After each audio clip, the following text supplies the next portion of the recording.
Quelque part dans le désert du Negev, à des milliers de kilomètres des salles de marché de Wall Street, une intelligence artificielle décide.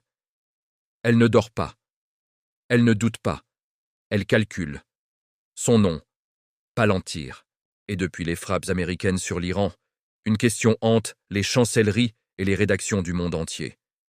Est-ce qu'une machine privée, cotée en bourse, a contribué à décider qui mourrait cette nuit-là? Palantir Technologies. Fondée en 2003 dans la Silicon Valley par Peter Thiel, l'homme qui a financé Trump, qui siège chez Meta, et qui croit que la démocratie et la liberté sont incompatibles. Cofondateur, Alex Karp, philosophe devenu l'un des PDG les plus radicaux de l'industrie de défense. Leur produit phare s'appelle Maven Smart System, hérité d'un contrat que Google a refusé en 2018, sous pression de ses propres ingénieurs. Palantir, eux, l'ont pris, sans hésiter, avec fierté. Maven Smart System agrège des flux de données en temps réel, satellites, drones, écoutes électroniques, renseignements humains, et les transforme en cibles. Pas métaphoriquement, littéralement. Le système génère des listes de frappes, des coordonnées GPS, des fenêtres de tir, des probabilités de dommages collatéraux. Des documents officiels du Pentagone le confirment. Depuis 2023, Maven est au cœur des opérations de ciblage américaines au Moyen-Orient. Et ses actions ont bondi de plus de 18% en 48 heures après les premières frappes sur l'Iran.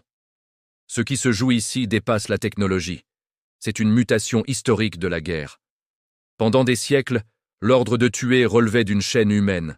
Un général, un président, un pilote. Une responsabilité incarnée. Aujourd'hui, cette chaîne s'allonge. Et quelque part entre l'analyste et le missile, il y a un algorithme, une recommandation, une boîte noire. Qui est responsable quand l'IA se trompe de cible?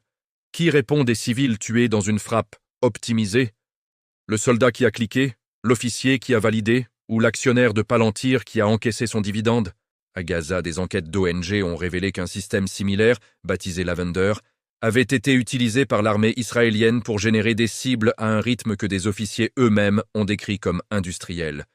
Plus de 37 000 noms en quelques semaines. Le système accordait 20 secondes par décision humaine, 20 secondes, pour valider la mort d'un homme. Palantir nie tout lien direct. Mais ces contrats avec le ministère de la Défense israélien, eux, sont publics. La vraie question n'est pas technologique. Elle est politique. Nous sommes en train de sous-traiter la violence d'État à des entreprises privées américaines, cotées au NYSE, répondant à des actionnaires, optimisant des métriques. La guerre devient un produit, l'ennemi devient une variable, et la mort devient un output. Palantir vaut aujourd'hui plus de 200 milliards de dollars. Plus que Lockheed Martin, plus que Northrop Grumman, une entreprise qui n'a jamais fabriqué un seul avion, un seul missile, mais qui est peut-être devenue la plus puissante société de défense du monde.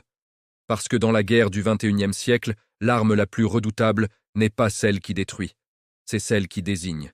Et pendant que les flammes s'éteignent sur les installations iraniennes, pendant que les diplomates comptent les morts et cherchent les mots, quelque part dans un data center climatisé, l'algorithme cherche déjà la prochaine cible. Il ne se repose pas. Il ne doute pas. Il calcule.